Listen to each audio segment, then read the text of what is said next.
nos enlazamos con mucho gusto con Eunice Rendón, ustedes la conocen muy bien, coordinadora de Agenda Migrante Red Viral, que platique con nosotros porque vaya que lo que dijo Donald Trump este fin de semana, pues ha sacudido, ¿no?, al gobierno mexicano. Hay que estar muy atentos a los siguientes pasos y pues, ¿cómo ves? ¿Qué perspectiva para el 2025, Eunice? Muy buenos días. Hola Sheila, ¿cómo estás? Buenos días. Pues bueno, era de esperarse, digo, es algo que ya incluso lo habíamos creo que Sí, platicado, ya. ¿no? Que Donald Trump esta vez iba a estar mucho más, ahora sí que mucho más rudo con el tema del fentanilo y de los grupos del crimen organizado que incluso con el tema migratorio, porque es algo que él ha estado exponiendo una y otra vez, y no solo él, parte de su gabinete, de las características que tiene este gabinete justamente es muchos que han hablado del tema de seguridad. Hay muchos republicanos que ya han mencionado este tema. Fue un tema ya hace algunos meses, se reitera en la campaña. Bueno, ahora con este mensaje que dio el fin de semana, diciendo que lo primero que va a hacer también es llamar estos grupos o determinarlos como grupos terroristas, creo yo, pues para tener ahora sí que una posibilidad de sí, de ingerir, digamos, de poder intervenir más bien del lado mexicano de una forma, ahora sí que con ese pretexto, ¿no? O sea, justificada desde su punto de vista. Y no solo esto, Sheila, yo creo que también lo quiere como como un arma, digamos, para amenazar, porque eso es algo que le ha funcionado muy bien a Donald Trump. Y creo que además del tema de los aranceles, pues esta amenaza continua de decir que estos grupos son terroristas para, pues, eventualmente a lo mejor presionar a México con la renovación y la renegociación del Tratado de Libre Comercio, en fin, con incluso temas migratorios. Creo que es algo que va a utilizar. Me parece que más allá de los dimes y diretes, digo, la presidenta creo que bien dice que no, pues va a aceptar, no va a aceptar una política intervencionista, pero creo que hay que tratar de llegar a acuerdos, porque si bien no estoy de acuerdo y no está bien que Donald Trump quiera venir a componer los problemas de México. Sí hay que reconocer que tenemos esos problemas, que hay lugares en donde falta un enorme Estado de Derecho, ¿no? Donde pareciera incluso perdido parte del territorio mexicano y creo que es importante ahí hacer estrategias pues muy focalizadas, especiales. El tema de Sinaloa creo que es un tema también crítico, incluso el posible involucramiento, ¿no? Del gobernador, que también puede estar, en fin, todo eso creo que hay que tratarlo de una forma focalizada. Creo que el secretario Harfush ha intentado con varias de las acciones que ha hecho, como el decomiso de fentanilo tan importante que se hizo hace algunos días, el tema también de ciertos mercados chinos, el tema o productos chinos también, decomiso de estos productos, el propio operativo Enjambre, o sea, con varios de estos, de estos ay, Acciones, ¿no? Que están haciendo acciones, para... ajá, con varias de estas acciones ha intentado él dar un mensaje, creo, a Donald Trump de que pues nosotros podemos, ¿no? Con el tema de Exacto. seguridad y que otro mensaje importante me parece, que estas acciones, de estas acciones de Harfush, es decir, la estrategia no es la misma que se venía haciendo con Andrés Manuel y creo Ajá. que eso también es importante mencionarlo, ¿no? Que al final intenta dar este mensaje importante, ¿no? En la situación actual también que México tiene. Y finalmente, me parece que el tema sí tiene que ir por la colaboración. El mismo Harfush, para hacer este sistema de inteligencia que pretende y que ha propuesto, requiere también de los organismos, de las agencias estadounidenses como la DEA, ¿no? Y como otras más, la CIA, en fin, requiere de cooperación, sobre todo en materia de inteligencia, investigación. Entonces creo que más bien habría que institucionalizar en ese sentido la relación, la cooperación. Es verdad también que la relación ha estado muy dañada, o sea, ya Sí, decía Ken claro. Salazar al final cualquier cosa, en fin,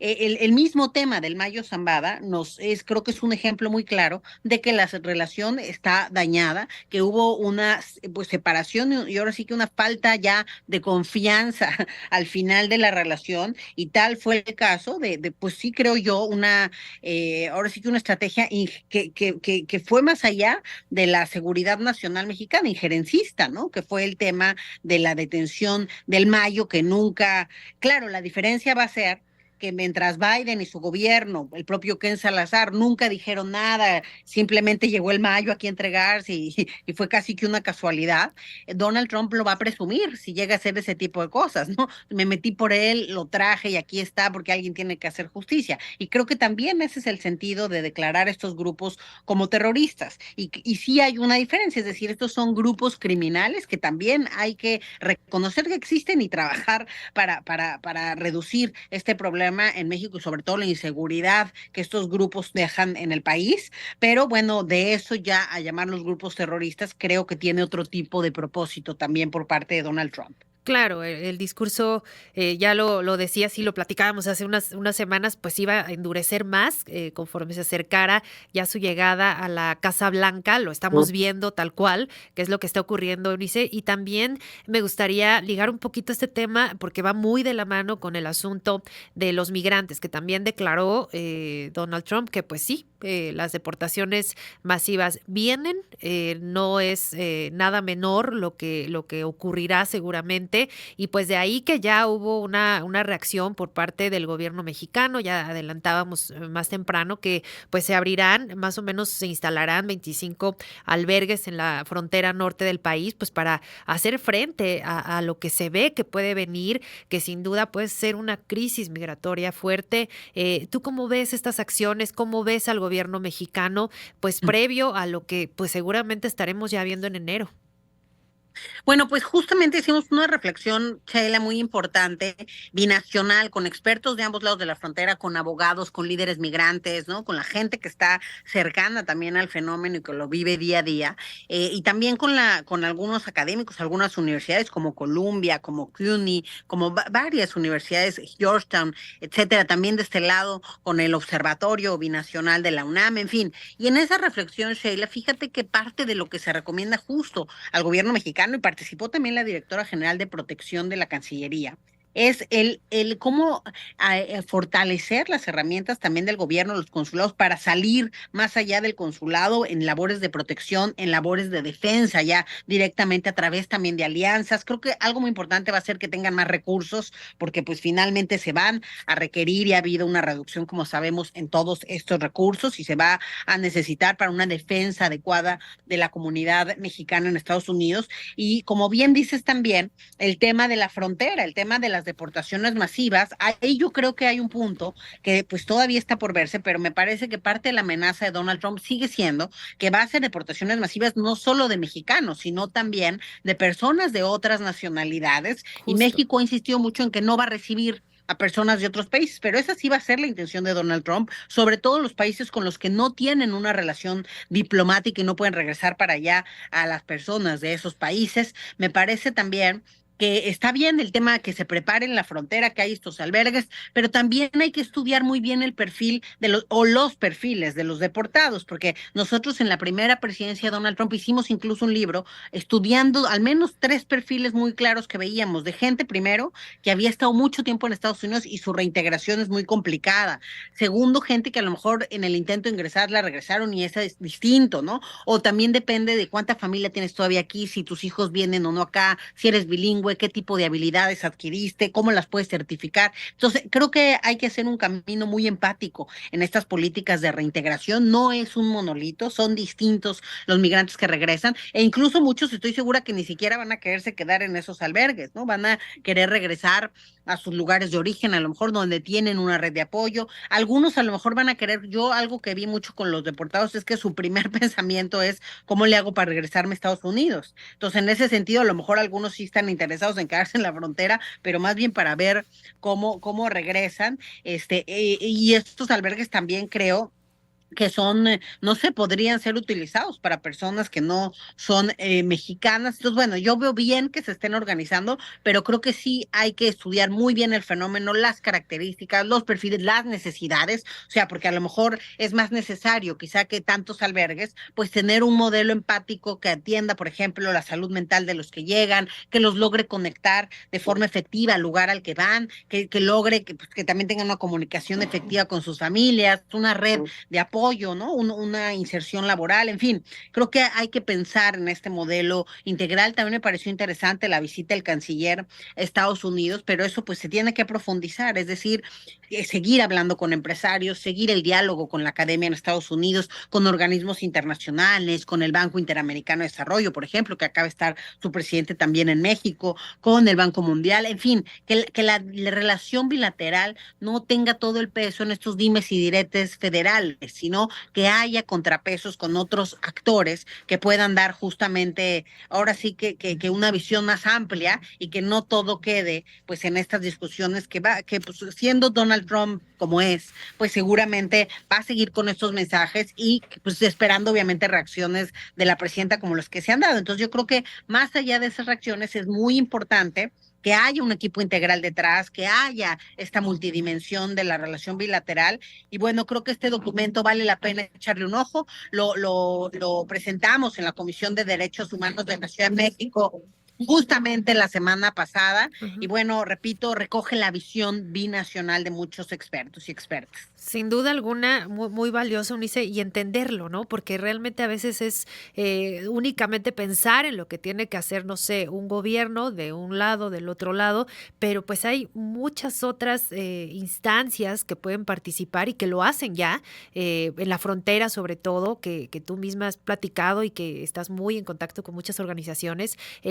Esta parte de que comentas de la comunicación, en tu columna del Universal del viernes revisaba con cuidado como los datos que nos proporcionabas y yo creo que de verdad es bien importante la parte de esta comunicación de 360 grados que comentas, porque muchas veces el trabajo se queda de este lado de la frontera y en los consulados, en los distintos estados a veces pues se frena un poco, a veces no hay tanto trabajo, pero ahora sin duda alguna es fundamental tener mucho mayor comunicación, orientación en muchos aspectos a la comunidad, no solo en materia legal, sino también de derechos humanos. En fin, es grande lo que viene y de esa magnitud, pues la comunicación. Eso es fundamental, es decir, la comunicación en varias vías, ¿no? En una estrategia de comunicación que permita hacer también ver lo valioso que son las y los migrantes, pero de una forma inteligente, es decir, hay que llegar con ciertos embajadores, con ciertos incluso influencers, en fin, creo que se tiene que hacer una estrategia integral e inteligente. Y por el otro lado, como bien dices, la información también, como decíamos en esa columna y en el foro, pues es fundamental. Muchas veces la gente no conoce ni los derechos más básicos que tiene. Por ejemplo, en las redadas pasadas de Donald Trump, algo que pasó mucho es que cuando detenían a la gente, a los migrantes y a la comunidad, pues ellos mismos iban dando mucha información que no estaban obligados a dar y eso complicaba sus casos. Entonces es muy importante que sepan que pueden permanecer callados, que pueden llamar a un abogado antes de cualquier cosa, que eso siempre mejora un proceso. También es muy importante que esté pública la información, por ejemplo, y que se esté haciendo incluso promoción por parte de los consulados y de las organizaciones de la sociedad civil, cuáles son esas listas de abogados que oficialmente están en cada estado o de notarios, etcétera, porque pues hay mucho también, mucho fraude y mucho robo en esta época, desesperación también de la comunidad. Hay gente que se aprovecha también de ese miedo y de esa tensión para sacarles dinero y ya lo estamos viendo ahorita, ¿no? Ya tenemos reportados varios casos. Entonces es muy importante que sepan a quién acercarse, que conozcan sus derechos, que sepan qué hacer en caso de una redada, porque Donald Trump ha hecho redadas y seguramente las va a hacer otra vez. Ha hecho también algunos dispositivos que pone en lugares que son poco comunes y seguramente lo volverá a hacer. Entonces creo que es muy importante esa conexión constante con la comunidad y como bien decías, con los consulados, pero los consulados trabajando también de la mano de la sociedad civil, de la academia. O sea, en este momento creo que lo más importante es ver cómo todos ponemos un granito de arena para, pues ahora sí que responder de la forma más inteligente y más integral que se pueda a esto que se viene con Donald Trump, que no nada más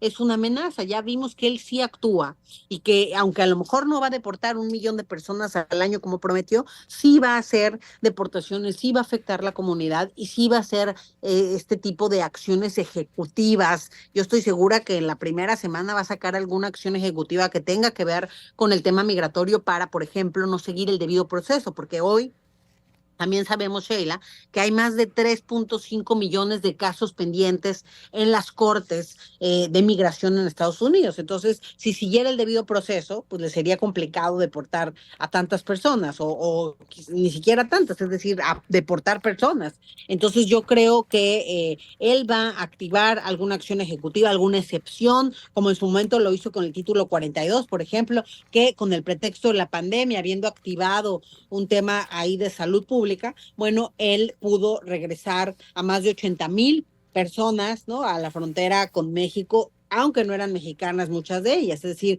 mexicanos y de 7 países más. Yo creo que ahí es donde se va a estar la negociación más complicada, o sea, para regresar a personas de otros países al nuestro, que sí va a ser una intención de Donald Trump, que el gobierno mexicano ha insistido que no lo va a aceptar. Y creo que ahí lo importante, Sheila, es si se va a aceptar, que sea con los recursos humanos y monetarios necesarios que se puedan de Estados Unidos para que las organizaciones de la sociedad civil, incluso la iglesia, que muchas veces también hay organismos religiosos que se Sí. encargan de este tema en la frontera, pues tengan recursos a la mano para poder atender de manera adecuada una gestión migratoria que sea segura y ordenada.